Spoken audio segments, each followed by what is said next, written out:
Bonjour et bienvenue à ce 10e épisode des Stratégistes. Aujourd'hui, je reçois Dominique Bellumeur, stratège exécutif en commercialisation. Nous parlerons aujourd'hui de stratégie de commercialisation, mais Dominique nous donnera aussi des conseils concrets pour bien démarrer sa stratégie. N'oubliez pas de vous abonner à notre chaîne pour ne pas manquer nos futurs épisodes.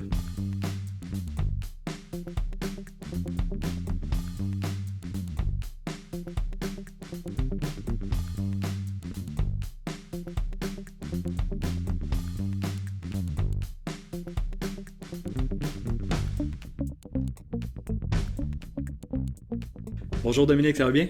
Ben oui, ça va bien, toi, hein? Ben oui, merci beaucoup d'avoir accepté notre invitation pour le podcast aujourd'hui. Ben merci avant tout de l'invitation, c'est très gentil, c'est très apprécié. J'aimerais que tu nous expliques peut-être, que tu te présentes un peu, que tu expliques un peu ton parcours, qu'est-ce que tu fais pour un peu que les auditeurs te connaissent un peu plus. Ben, si on fait une longue histoire courte, dans les 30 dernières années, l'essentiel de ma tâche, ça a été de mettre en valeur et de commercialiser des produits et des services. Spécifiquement dans l'univers business to business. Donc, les 20 premières, c'est pour des business. Donc, j'étais sur des payrolls d'entreprise. Donc, vendeur, directeur des ventes, VP vente marketing. Donc, je l'ai fait pendant les 20 premières années. Puis, en 2010, j'ai décidé de partir à mon compte. Donc, en consultation. Et plutôt que de le faire pour une entreprise, j'accompagne des entreprises dans leur stratégie spécifiquement de commercialisation. Donc, de définir la stratégie puis de la mettre en action. Super. Puis, justement, comment tu décrirais une stratégie de commercialisation? Encore là, si on veut garder ça simple, une stratégie de commercialisation, c'est d'avoir un plan. C'est d'avoir un plan de match. C'est un peu réfléchir avant de commencer à courir. Donc, de définir les bonnes étapes, la bonne séquence, ce sur quoi on doit travailler et dans quel ordre. Donc, un plan de commercialisation, ça peut contenir une multitude de choses, mais avant tout, c'est un plan de travail, un plan de commercialisation visant une seule chose, vendre et garder la clientèle. OK. Puis, si, admettons, tu pourrais nous donner un exemple de mandat qui décrit un peu comment, justement, ça a aidé les entreprises. Est-ce que tu aurais un exemple qui te vient ou... Essentiellement, les mandats que je fais sont assez pointus, assez précis. C'est des mandats qui sont courts. C'est des mandats qui sont très pointus, très ponctuels. Typiquement, pour une business qui est établie, on commence par un audit. Donc, on fait le point, un peu comme quand on va chez le médecin. Le médecin nous pose des questions, pose un diagnostic. Donc, moi, j'ai développé un outil d'intervention qui permet de faire en sorte de poser un diagnostic de façon approfondie. Puis, au terme du diagnostic, d'identifier les forces et les faiblesses par rapport à une multitude de points et de facettes qui touchent directement la commercialisation. Donc, un mandat de cette nature-là va mettre en lumière où est-ce qu'on est fort, où est-ce qu'on a des choses à corriger, peut-être même des choses à mettre en action. Puis, ultimement, on va peut-être venir jouer sur les paramètres. Ça, c'est propre à la nature des mandats que je fais. Donc, on va peut-être retoucher le modèle d'affaires, la proposition de valeur, la stratégie de prix, la stratégie de packaging. Donc, essentiellement, les mandats que je fais, ça tourne autour de ça. OK. Par curiosité, quand on parle d'audit, tu évalues... Est-ce qu'il y a des points en particulier que tu regardes à évaluer, que souvent tu sais que ces choses-là sont plus critiques ou parfois qui sont un peu plus, on va dire, déficientes dans les entreprises? De façon générale, il y a beaucoup de choses qui se ressemblent. Les entreprises existantes vont mettre énormément d'énergie dans les premières années à développer la clientèle. Puis à un moment donné, malheureusement, en cours de route, ils oublient ces entreprises-là de fidéliser cette clientèle-là et de faire en sorte qu'on peut, on veut les garder, puis deux, vendre tout ce qu'on est en mesure de leur vendre.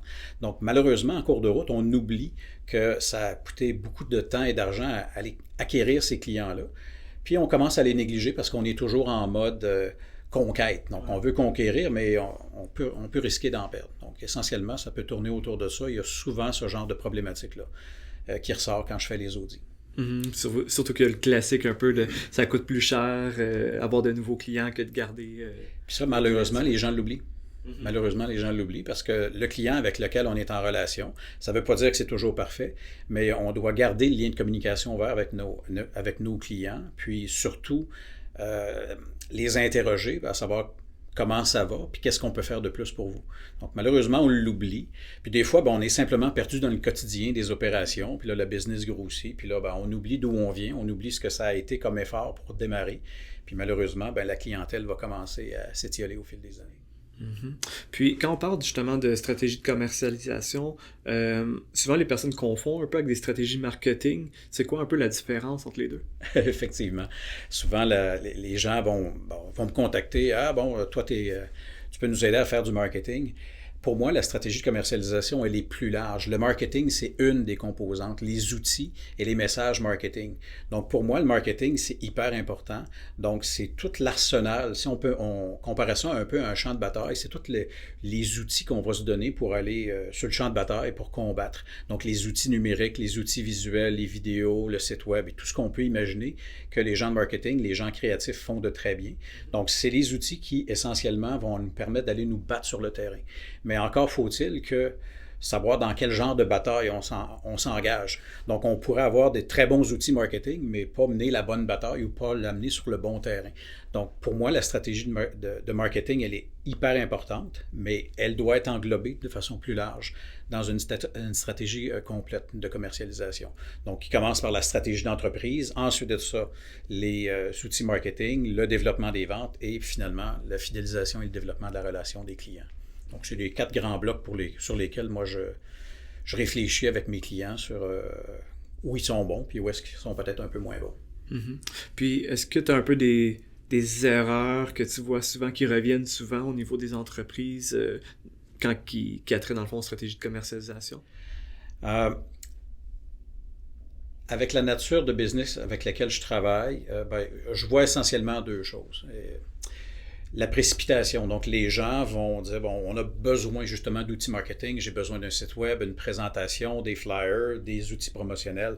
Donc, on se lance très rapidement à dépenser des sous, marketingment parlant, mais on a escamoté des étapes importantes, fondamentales en stratégie d'entreprise, c'est-à-dire bien comprendre de quelle façon le client va percevoir notre offre.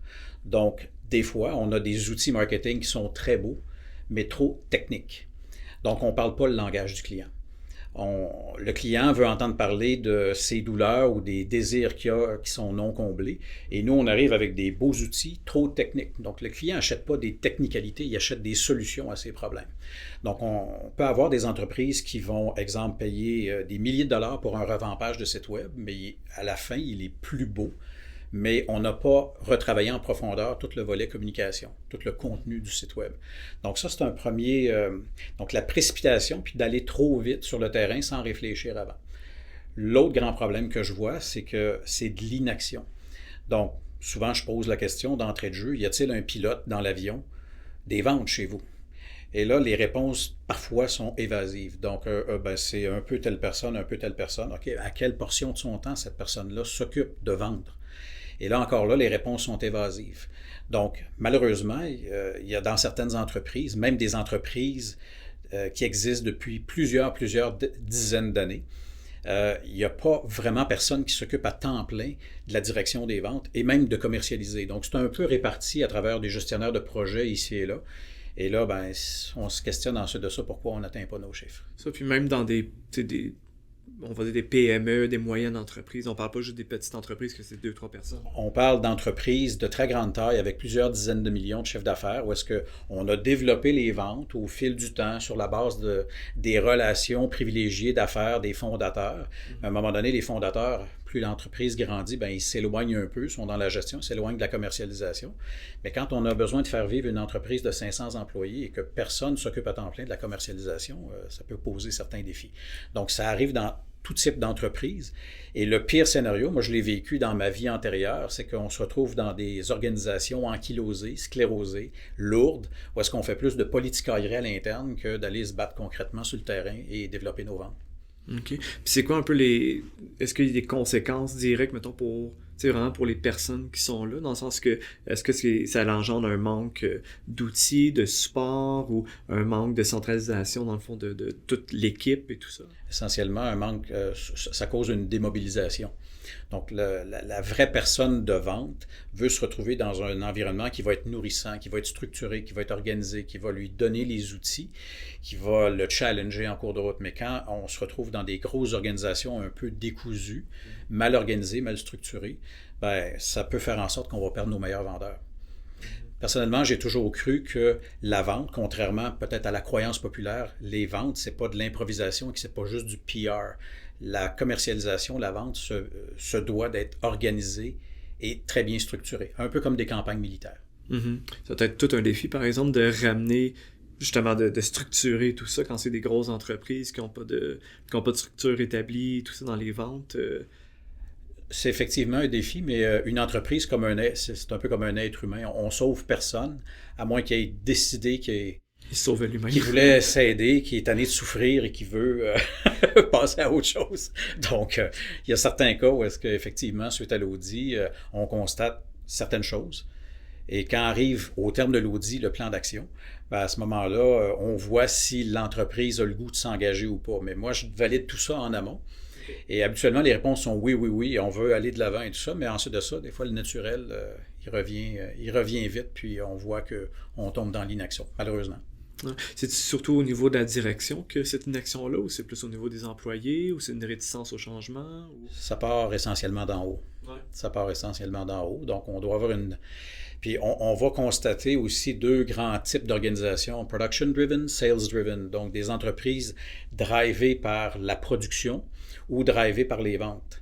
Donc, quand on a la chance d'être dans une organisation qui est sales-driven, donc qui veut faire grandir l'entreprise sur la base de ses ventes, ça veut pas dire qu'on va pas vendre ou on va pas développer des bons produits, mais d'avoir l'esprit de développement de l'entreprise qui tourne autour de la commercialisation. Ça, c'est des belles entreprises. Mais des fois, puis la majorité des entreprises viennent au monde autour de la production, donc l'innovation, la création, on invente quelque chose.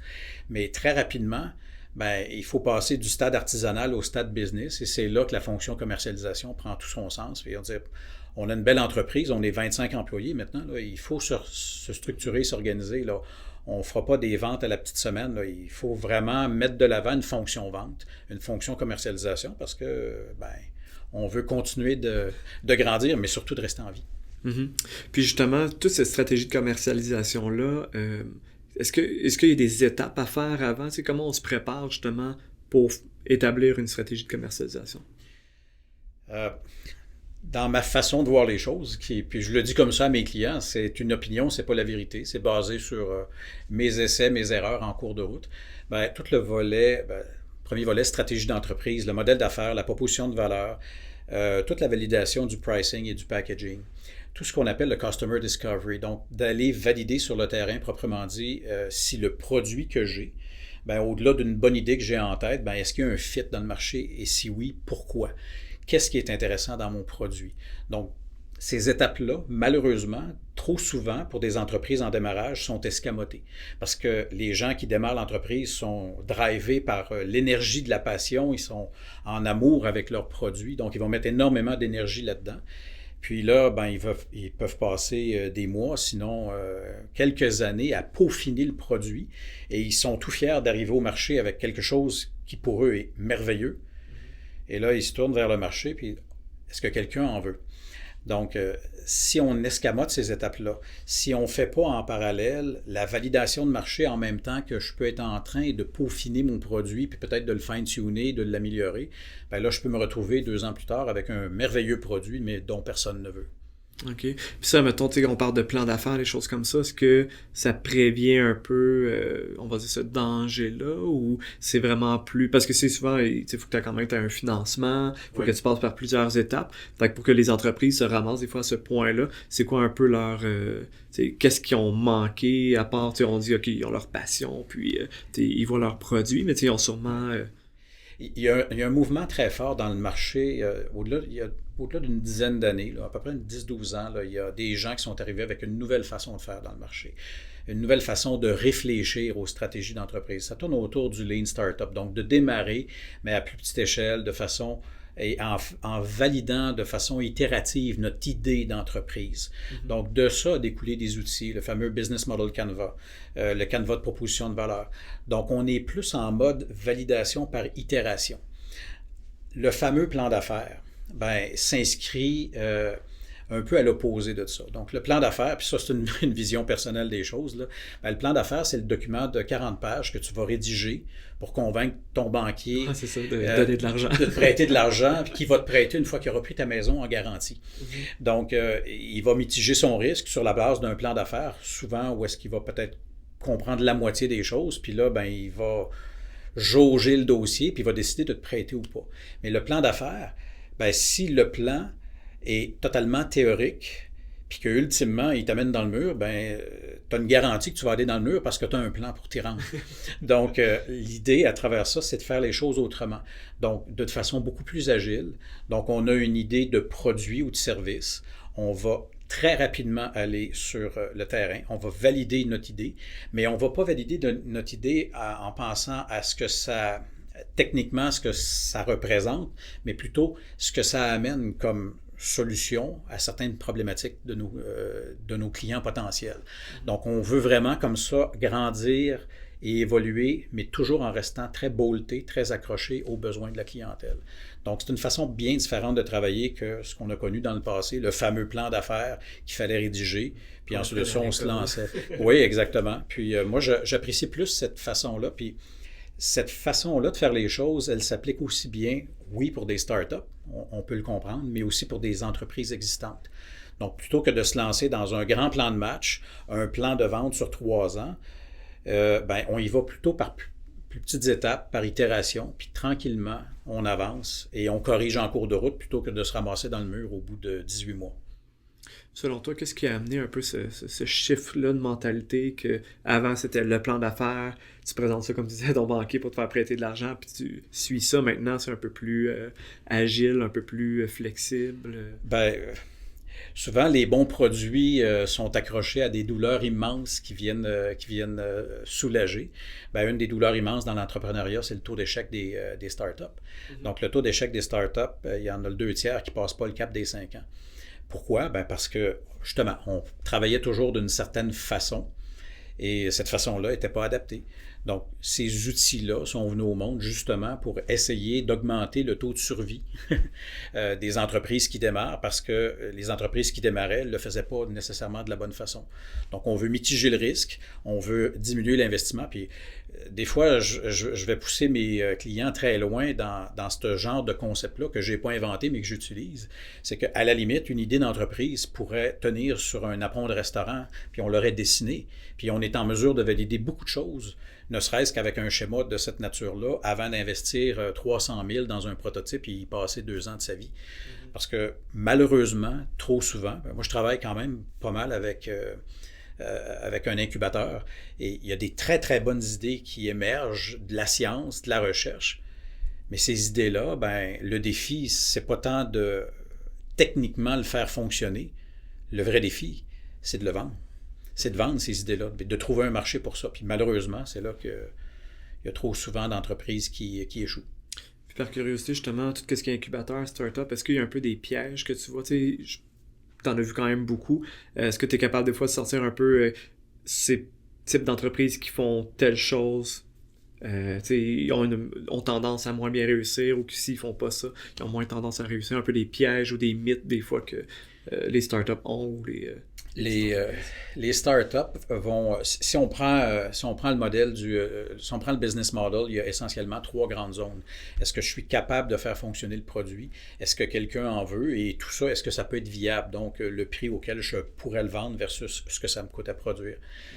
Typiquement, les startups qui viennent au monde autour d'une bonne idée, du fruit de la recherche et tout ça, mettent énormément d'énergie du côté faisabilité. Ils essaient de faire fonctionner la patente à tout prix. Et ils vont mettre trop d'énergie. Donc, dans le fond, c'est un déséquilibre. Et même des fois, il n'y a personne qui s'occupe de valider. Est-ce que quelqu'un va en vouloir de ce produit-là? Donc, le gros piège dans lequel, malheureusement, certaines entreprises se retrouvent, c'est de faire en sorte qu'on a 2 ans plus tard quelque chose qui marche, mais on a mis beaucoup de temps, beaucoup d'énergie, nos économies et tout là-dedans. Et là, on arrive pour vendre, on n'a plus d'essence dans le réservoir pour aller commercialiser. Mais la vraie bonne façon de faire les choses, c'est de faire les deux en parallèle.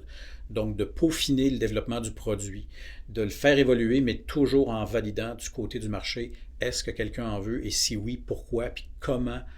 Puis les pires scénarios, c'est d'investir dans quelque chose qui est très complexe techniquement parlant et qu'on arrive à une première version commercialisable, mais qu'on est complètement à côté de comme on dit, de la traque, parce que malheureusement, on ne s'est pas assez renseigné auprès du marché. Ça ne veut pas dire de faire ce que le client veut, mais ça veut dire de bien comprendre ce que plusieurs clients dans un segment de marché ont comme besoin et de tourner autour de ça. Donc, le gros piège, malheureusement, il se situe là.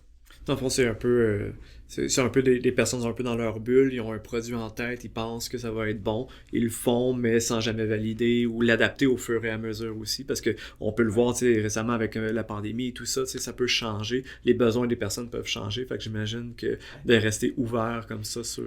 Le plus grand piège, c'est d'être en amour avec son produit. Ah oui? Le plus grand piège, pour moi, il est là, c'est que on est tellement fiers, on aime tellement ce qu'on fait, puis là, on entend parler de la passion autour du développement du produit. Donc, c'est un peu comme un parent avec son enfant.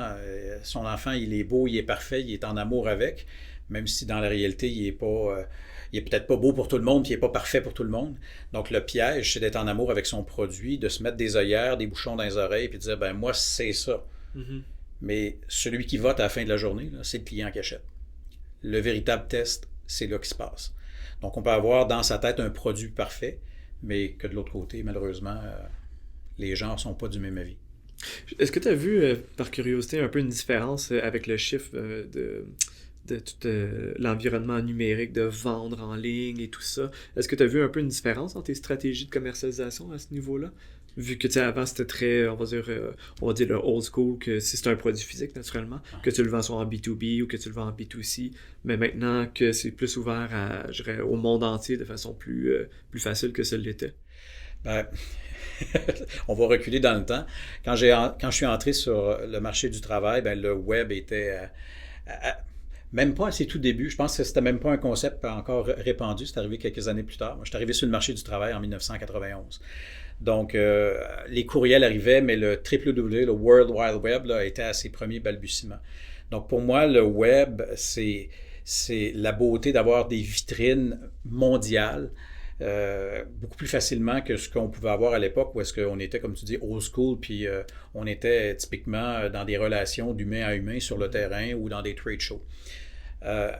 Personnellement, j'aime bien avoir un bon équilibre entre le côté numérique et le côté humain.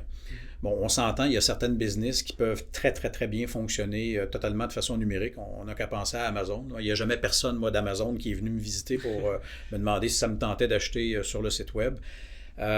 Donc, il y a des business qui, par le web, on fait de la magie et des miracles. Mais il y a certaines business, puis typiquement, c'est avec le genre de business avec lesquels je travaille, où est-ce qu'il y a un côté très technique à la chose. Donc, on est en mode commercialisation business to business. Donc, je recherche toujours à voir si on ne peut pas avoir un bon équilibre entre la force de vente humaine, tout ça bien appuyé par les bons outils numériques. Donc, une forme d'équilibre entre les deux. Mais je leur dis, il y a certaines business B2C où est-ce que le numérique fait très, très bien le boulot. Mais ce qui peut être un peu drôle aussi à penser, c'est qu'il y a certaines business qui sont venues au monde totalement dans le numérique et que tranquillement, ils ont commencé à ouvrir des points de vente ou des points pas des bureaux, mais des sites où est-ce qu'on pouvait visualiser ou essayer certains produits.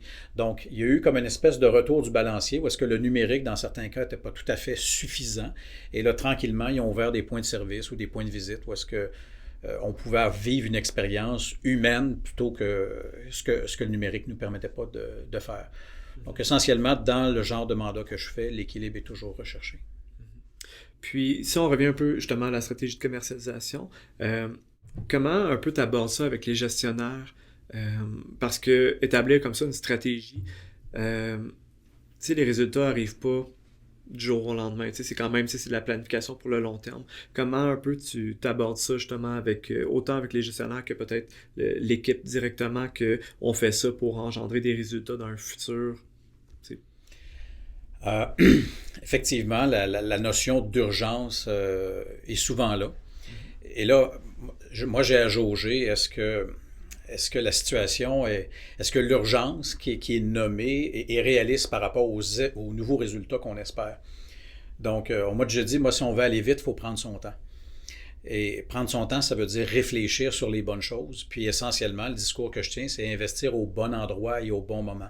Parce que c'est trop facile de dépenser des dizaines de milliers de dollars dans la dernière mode marketing et malheureusement de se retrouver avec un résultat qui atteint pas nos objectifs. Donc effectivement, parfois je fais face à des gestionnaires qui regardent leurs chiffres et disent hey, « là, il faut faire quelque chose ». Mais des fois, on peut sauver le patient, des fois, on ne peut pas le sauver. Par contre, ce que ça peut vouloir dire, c'est que les ventes vont arriver, mais peut-être pas aussi vite qu'on le souhaiterait. Donc là, si l'argent ne rentre pas, il faut trouver une façon peut-être de réduire les dépenses. Donc, c'est des cas d'urgence. Mais le cas type, c'est l'entreprise qui a pris conscience qu'elle elle veut grandir, elle veut augmenter ses ventes. Mais le principal constat, la principale douleur, c'est hey, on aimerait ça être mieux structuré. On aimerait ça être mieux organisé. On veut avoir une fonction vente digne de ce nom, comme on a une fonction production où est-ce qu'on a mis les bonnes personnes dans les bons postes. Donc, on veut structurer des ventes au même titre qu'on a structuré le reste de l'entreprise. Et ça ne se fait pas en claquant des doigts. Donc, les plans d'action qui découlent de l'audit sont sur un horizon de 12 mois et on franchit des étapes. Les étapes sont courtes, sont simples. Le plan d'action ne fait pas 10 pages, il tient sur une page. C'est très pointu, c'est très précis. Mais l'important, c'est de se mettre en action. Souvent, c'est là que le bas blesse. Les gens ont toutes sortes d'idées, mais ils ne savent pas par où commencer. Donc, au terme de l'audit, on voit clair, un peu comme quand on va chez le docteur, puis là, il nous dit, voici ce que je vous prescris. Un peu d'exercice, améliorer votre nutrition, puis voici des cachets pour votre taux de pression. Donc, on a un plan de match, on a une vision, puis on y va tranquillement, graduellement. Les gens trop pressés d'avoir des résultats, ça arrive que je vais refuser le mandat. OK. Est-ce que tu sais, dans le fond, que c'est pas nécessairement réaliste? C'est parce que moi, je veux pas promettre des choses que, logiquement, on ne serait pas capable de livrer. Mais ultimement, à la fin de la journée, on peut réfléchir à toutes sortes de choses, mais c'est au client de se prendre en main et d'avancer. Puis justement, pour conclure ça, admettons, on a un dirigeant d'entreprise, puis tu aurais un conseil, c'est pour quelqu'un qui veut commencer, mais justement, comme tu l'as dit, il est un peu dans l'inaction, il ne sait pas par où commencer. Qu'est-ce que ça serait ton conseil? Si je réfère à quand les gens me contactent, c'est ça. Ce qui ressort essentiellement, c'est on ne sait pas par où commencer, on ne sait pas, on a investi, ça n'a pas fonctionné, on ne voit pas clair. Moi, je leur dis, êtes-vous branché sur votre ordi? Oui, je suis devant mon ordi. Bon, allez sur mon site web, il y a une section qui s'appelle Bonus, cliquez là-dessus, il y a un autre onglet qui s'appelle Cerveau des ventes, et cliquez là-dessus, il y a un document qui va vous apparaître. Et là, l'outil d'intervention que j'utilise, moi, il est disponible sur mon site web. Ça s'appelle le Cerveau des ventes. Et quand les gens voient ça pour la première fois, parce que c'est monté d'une forme très facile à comprendre, on appelle ça un mind mapping, donc c'est une cartographie mentale. C'est visuellement très facile à comprendre. Et là, les gens disent « Ah, mon Dieu! J'avais jamais compris ça comme ça. J'avais jamais vu ça comme ça. » Donc, un conseil que je pourrais leur donner, c'est que simplement qu'ils aillent voir et voir si ça leur parle, si cette séquence-là, cette logique-là fait du sens pour eux. Et par eux-mêmes, ils peuvent choisir déjà la séquence par laquelle ils vont se mettre en action. Puis si par hasard, ils veulent se faire accompagner, mon numéro de téléphone est juste en bas. Si tu veux décrire rapidement le cerveau des ventes, comment tu me résumerais ce concept-là? Le cerveau des ventes, c'est un outil qui tient sur une page, qui décrit pour moi, selon ma vision, les 4 phases d'une stratégie de commercialisation. Donc, la stratégie d'entreprise, le contenu et les outils marketing, le développement des ventes et la fidélisation de la clientèle. Donc, à travers ces 4 phases-là, il y a 72 critères sur lesquels on peut s'interroger, on doit s'interroger, est-ce qu'on doit le faire ou pas? Ça ne veut pas dire qu'il faut tout faire, ce qui est là-dedans. Ce que ça veut dire, c'est qu'il y a l'ensemble de ces éléments-là qui existent, sur lesquels, si on prend le temps de réfléchir, on peut trouver des pistes de solutions intéressantes. Et cet outil-là, il est venu au monde, dans ma tête, il y a 5 ans, d'un besoin, moi, que j'avais de vulgariser ma compréhension de la commercialisation. Donc, il est venu au monde en version 1, puis 5 ans plus tard, il a évolué sur la base de quoi? Sur la base des mandats que j'ai fait, la compréhension qui s'est installée. Donc, si on comparait la version 1 avec la version 8.2, si je me souviens bien, l'outil en soi a évolué, puis c'est le marché, c'est la clientèle, c'est les besoins qui l'ont fait évoluer. Donc, l'outil, il est là, puis Beaucoup de gens, une fois le mandat fait, s'en servent un peu comme une carte routière pour éviter de se perdre. Excellent. Dominique, je te remercie vraiment beaucoup pour ton temps.